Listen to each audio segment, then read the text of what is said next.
I'm John Bowden from Rock History Book, and we look at artists who died before they became famous. Can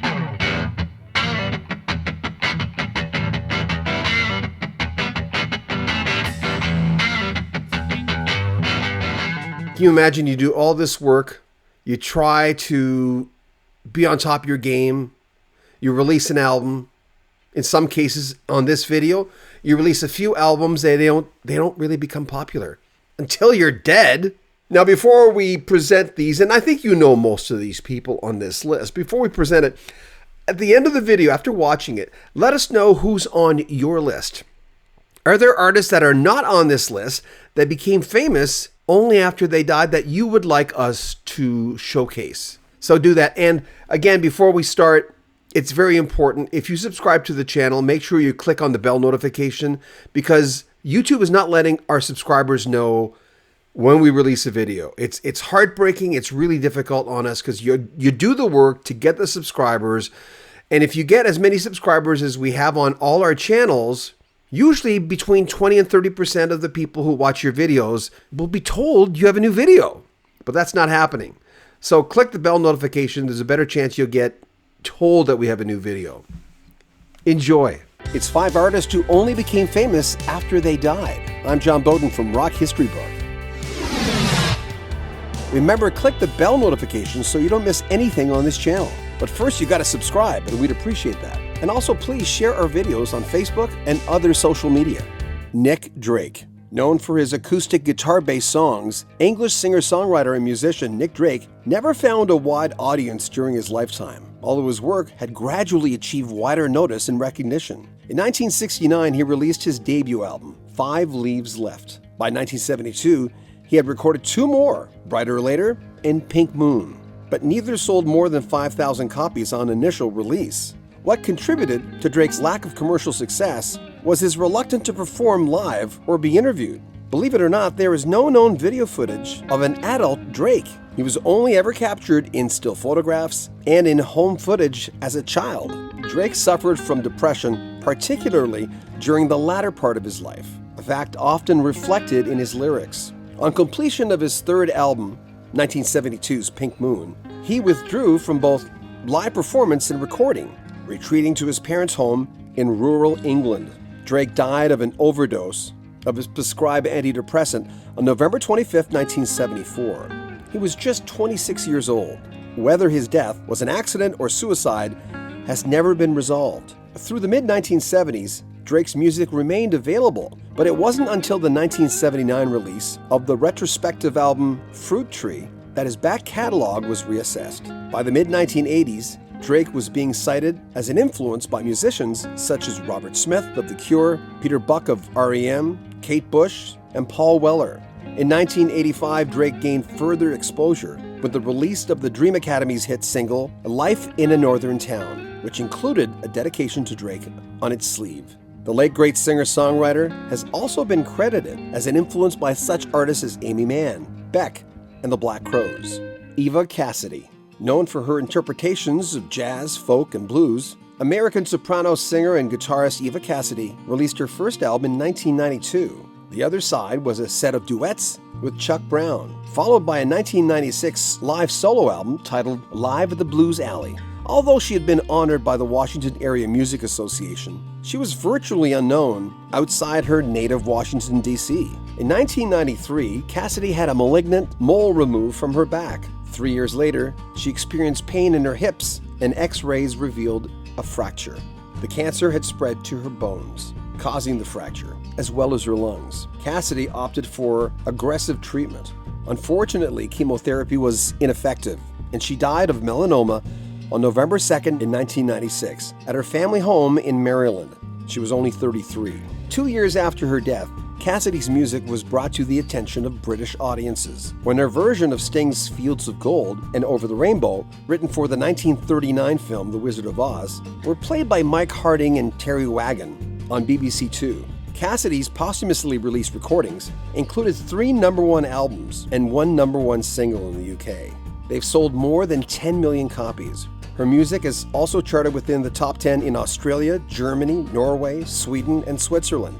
Cassidy's work has been admired by many artists all over the world, including Paul McCartney, Eric Clapton, Sting, and ABC's Nightline did a documentary on Cassidy in May 2001. In 1998, a compilation of tracks from Cassidy's 3 released recordings was assembled into a CD called Songbird. And since that one, many other CDs with original material have been released, including Time After Time in 2000, Imagine 2 years later, An American Tune in 2003, and Somewhere in 2008. The latter including 2 original songs co-written by Cassidy. Hawaiian singer, songwriter, musician, and Hawaiian sovereignty activist Israel Kamakawiwo'ole achieved commercial success outside Hawaii in 1993 when his album Facing Future was released. His medley of Somewhere Over the Rainbow and What a Wonderful World was released on his albums Kanoi and Facing Future and was subsequently featured in several films, television programs, and TV commercials. Along with his ukulele playing and incorporating different genres such as country, jazz, reggae, Kamakawiwo'ole remains influential in his Hawaiian music and is seen by many as the best Hawaiian musician of all time. The album Facing Future has become the best-selling Hawaiian album of all time. Kamakawiwo'ole suffered from obesity throughout his life, at one point weighing 757 pounds, while standing 6 foot 2 inches. Because of his weight, he endured several hospitalizations. His chronic medical problems, including respiratory and cardiac issues, claimed his life. He died at the age of 38 from respiratory failure on June 26, 1997, in Honolulu, Hawaii.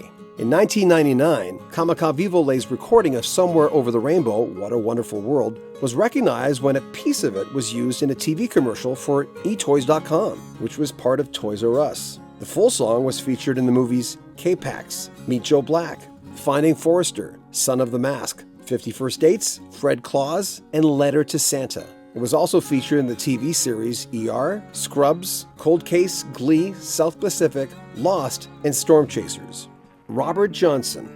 As a traveling musician who played mostly on street corners, in juke joints, and at Saturday night dances, American blues guitarist, singer, and songwriter Robert Johnson had little commercial success or public recognition in his lifetime. And get this, he participated in only 2 recording sessions, one in San Antonio in 1936, the other in Dallas in 1937. These landmark recordings display a combination of singing, guitar skills, and songwriting talent that influenced latter generations of musicians. Johnson is now recognized as a master of the blues, particularly Delta blues. On August 16, 1938, Johnson died at the age of 27 near Greenwood, Mississippi, of unknown causes. His death was not reported publicly, and no autopsy was ever done. Almost 30 years later, a Mississippi-based musicologist named Gail Dean Wardlow started researching Johnson's life and found his death certificate, which listed only the date and location with no official cause of death. It was believed that he had syphilis, and it was suspected later that it may have been a contributing factor to his death. In 1961, Columbia Records released a compilation album, King of the Delta Blues Singers. It is widely credited with finally bringing Johnson's music to a wider audience. The album would become influential, especially on the British blues movement. Johnson had an enormous impact on music and musicians, but outside his own time and place, and even the genre for which he was famous. He recorded lyrics and influenced such artists as Bob Dylan, the Rolling Stones, Led Zeppelin, Fleetwood Mac, and Eric Clapton, who called Johnson the most important blues singer that ever lived. Jeff Buckley. American singer, songwriter, guitarist Jeff Buckley, son of late singer, songwriter, and guitarist Tim Buckley, spent a decade as a session guitarist in Los Angeles, before amassing a following in the early 1990s by playing covers at venues in Manhattan East Village, and then later focusing more on his own material. After signing with Columbia Records, Buckley recruited a band and recorded what would be his only studio album, Grace, in 1994. After the next 3 years, the band toured extensively to promote the album, including concerts in the US, Europe, Japan, and Australia. In 1997, Buckley moved to Memphis, Tennessee, to resume work on his second album, recording many 4-track demos while also playing weekly solo shows at local venues. On May 29, 1997, while awaiting the arrival of his band from New York, he drowned during a spontaneous evening swim. He had all his clothes on. It happened in the Mississippi River. His body was found June 4th. His death at the age of 30 was ruled an accidental drowning. and his official website published a statement saying that his death was not mysterious and was not a suicide. Since Buckley's death, there have been many posthumous releases of his material, including that collection of 4-track demos and studio recordings from his unfinished second album, My Sweetheart, The Drunk, expansions of Grace, and a live EP as well. Buckley's work has achieved chart success posthumously, as well as his cover of Leonard Cohen's song Hallelujah, which attained his first #1 on Billboard's Hot Digital Songs in March 2008. And it reached #2 on the UK singles chart that December. Rolling Stone magazine included Grace in its list of 500 greatest albums of all time, and included Buckley on their list of greatest singers. Fantastic that they all reached success with their music, and unfortunate they never got a chance to see it. That, of course, happens a lot in the art world. Have any ideas for further episodes of this one?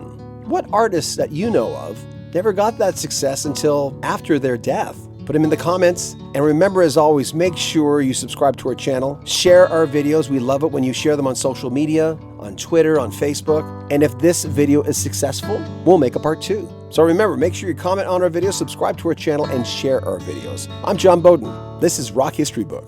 Now, if we have not presented your favorite artist who died and only became famous after they died, who did we miss on this list? There's probably hundreds of people who became famous only after they died as musicians. It's very important for us to say, as we said when we prefaced the video, make sure you click the bell notification so you're always told when we have a new video, because YouTube is not letting all our subscribers know when we release something.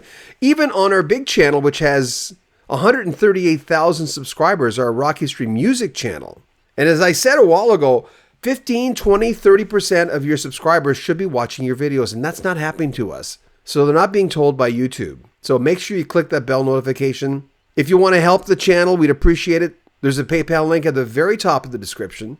Also, you'll get early access if you join our Patreon to most of our clips. And if you want to buy a Rock History Music t-shirt or any clothing with our logo on it, there's a link to that as well. So subscribe to our channel, share our videos, comment on them, and like them. I'm John Bowden. This is Rock History Book.